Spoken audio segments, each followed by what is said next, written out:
नमस्कार, मी शुभांगी संजय तांबट पुण्याहून इथे रामभाऊ म्हाळगी प्रबोधिनीमध्ये आलेले आहे आणि शिक्षकांचं मनस्वास्थ्य या संदर्भात जे सुमन नावाचा प्रशिक्षण कार्यक्रम चालू आहे त्यामध्ये आम्ही 40 शिक्षक सहभागी झालेलो आहोत।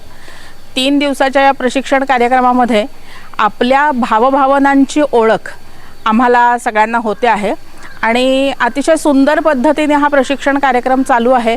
हा अजिबात असा वन वे नाहीये, म्हणजे फक्त लेक्चर्स नाही आहेत, तर हे एक प्रकारचं वर्कशॉप आहे। याच्यात वेगवेगळ्या ॲक्टिव्हिटीज घेतल्या जात आहेत, फिल्मचे शॉर्ट दाखवले जात आहेत आणि त्याच्यावरती चर्चा घेतली जाते।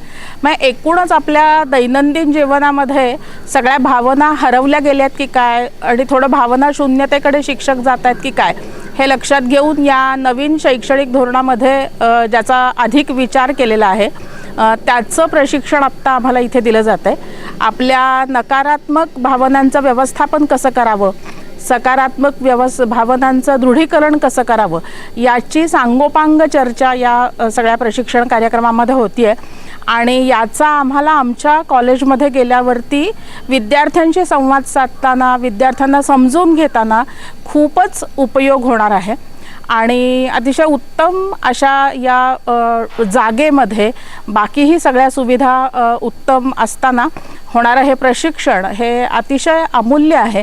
त्यामुळे महर्षी कर्वे स्त्री शिक्षण संस्थेच्या वतीनं मी रामभाऊ म्हाळगी प्रबोधिनीचे मनापासून आभार मानते।